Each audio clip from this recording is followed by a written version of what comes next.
International break is over. Welcome back, everyone, to the full 90. It is time for Premier League Week 4 predictions. And just before the break, you have to remember there were some big games, some big results. Bournemouth beating Tottenham at the Tottenham Hotspur Stadium again. And Liverpool beating Arsenal in what was, for the most part, a stalemate thanks to that Dominic Szoboszlai unbelievable free kick. Man United survived a scare against Burnley. West Ham beat Forest away from home 3-0, which eventually led to the sacking of Nuno Espirito Santo right after the international break. And of course, Crystal Palace beat Aston Villa 3-0. Villa still looking for their first goal of the season. I want to give a quick shout out to Uncle TJ, who is a member of the Patreon. He won the $100 giveaway. So if you want to see more giveaways, then by all means, let me know in the comments. Flashing up on the screen is everyone that is supporting me over on the Patreon. And I'm thinking of doing something big for when the channel reaches 50,000 subscribers. So if you do enjoy your football content, we've got Serie A, La Liga, Bundesliga, Premier League, and starting next week,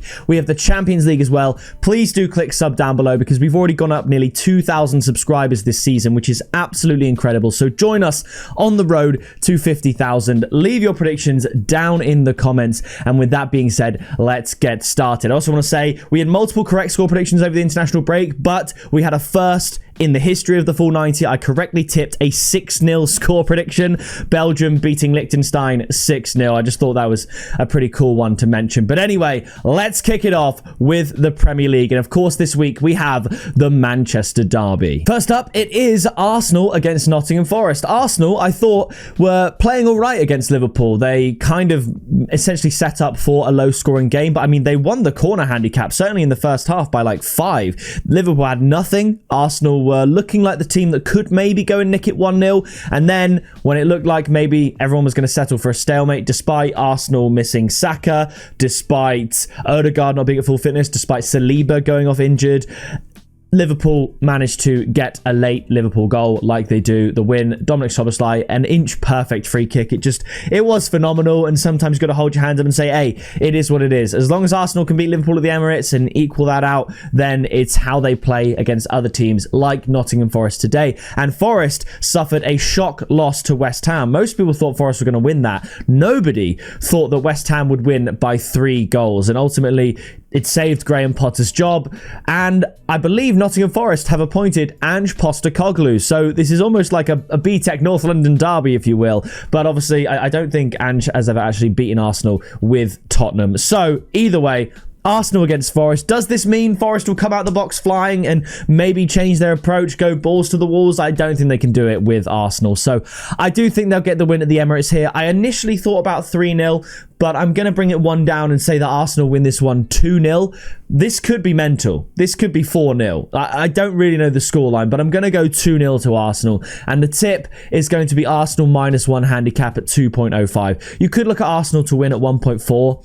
The odds just aren't that great, but if you're feeling more safe, go Arsenal to win at 1.4. After this, it is Bournemouth up against Brighton. Both teams, the Bees on the South Coast, will be very happy with how their Week 3 went. Bournemouth keeping a clean sheet against Tottenham, winning 1-0, and Brighton beating Manchester City, coming from behind to win 2-1, and deservedly so. This is going to be a very exciting game.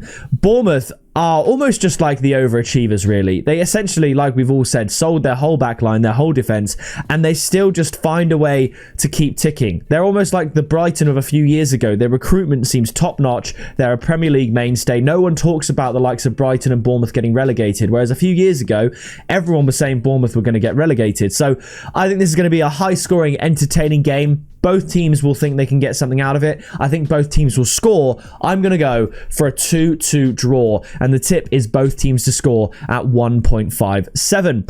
After this, we have Crystal Palace up against Sunderland. Palace, one of the 3 teams still unbeaten in the Premier League this season, alongside Chelsea and Liverpool. Palace with 2 draws and 1 win. Sunderland have lost a game. They lost to Burnley, but are ahead of Crystal Palace in the league with their 2 wins, thanks to their home win against Brentford and their home win on the opening day against West Ham. So a brilliant start to the season for both of these teams. However, Away from home, we're yet to see it from Sunderland. They lost out to Burnley. Turf Moor's a tough place to go. I similarly think Selhurst Park is one of the toughest places to go in the Premier League, and I think it'll be a step too far for Sunderland. So I'm going to say that Crystal Palace do get the win 2-0, and the tip is Crystal Palace to win at 1.61. After this, we have Everton up against Aston Villa. Villa, as I said earlier, still searching for that first Premier League goal. They do have a point thanks to that 0-0 draw with Newcastle. And Everton, right there in the top half of the table with that win over Wolves, which was just an absolutely phenomenal result, back-to-back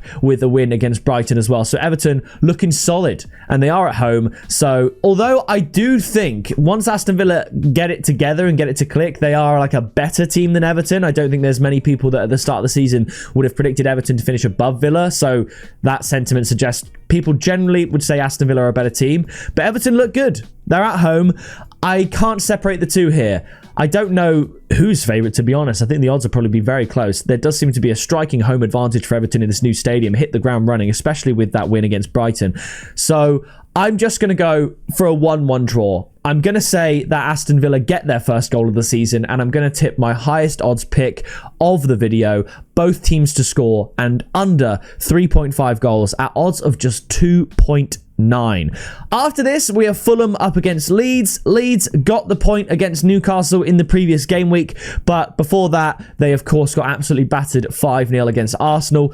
Fulham, they lost to Chelsea, but you could argue if their goal wasn't wrongfully disallowed, that could have been an entirely different game. I think it's likely they still could have lost, but there was a misjustice there, or an injustice there. And I do think they're going to bounce back here. And I do think they're going to beat Leeds. I'm going to go for a 2-1 win to Fulham. I think Fulham have looked pretty good this season.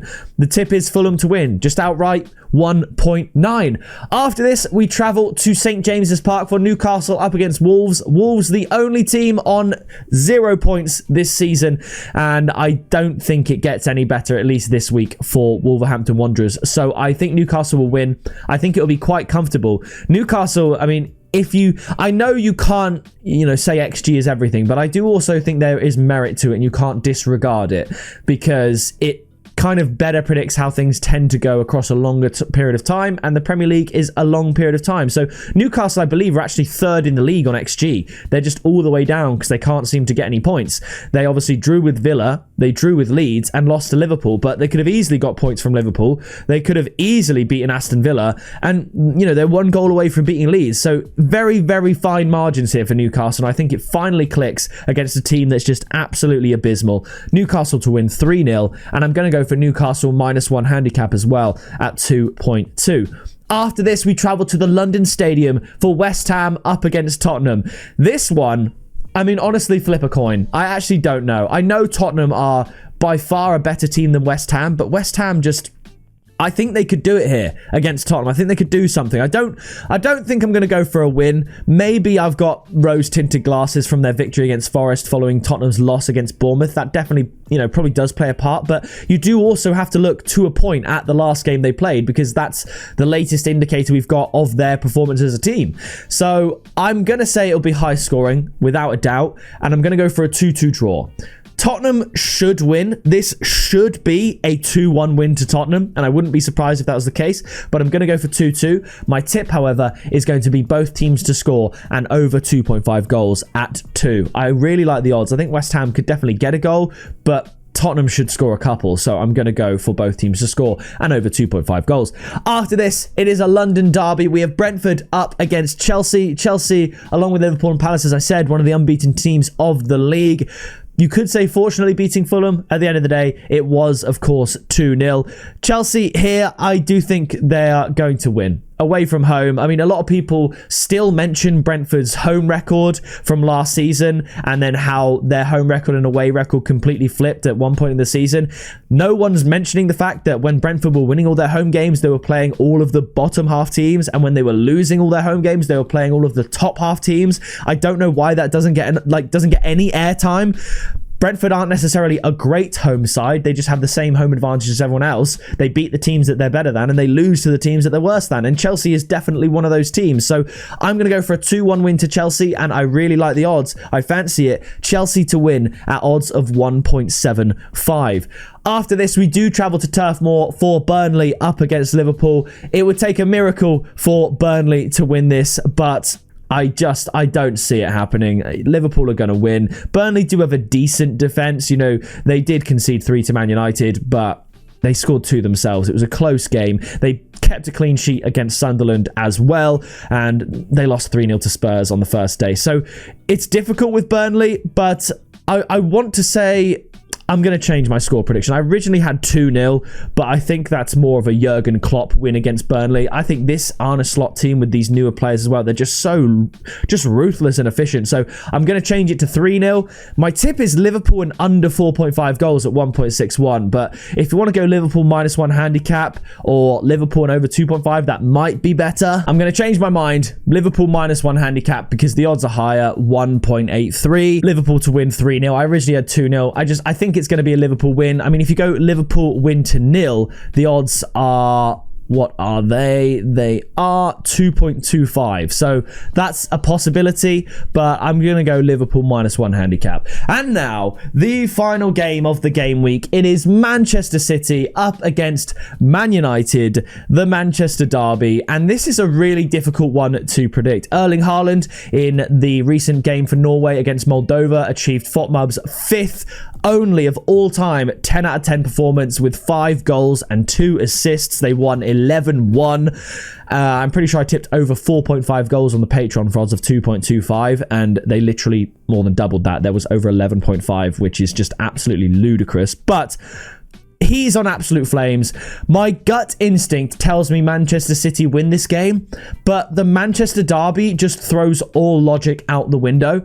This is such a weird one. I'm going to go against my gut. I really think Manchester City are going to win this. I'm going to say 1-1. I can't explain it. If you've watched the Premier League for the last 5 years, 10 years, you'll know exactly what I'm feeling right now and what I'm talking about. If you haven't, if you've just found football today, you might be like, what do you mean you think they're going to win, but you're saying otherwise? If you get it, you get it. Man City are so much better than Man United. Erling Haaland, like I said, he's just come off of scoring 5 goals.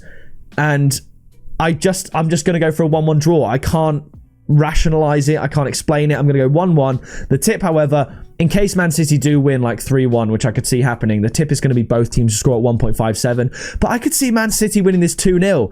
This is a really, really difficult one to predict. Man City should win.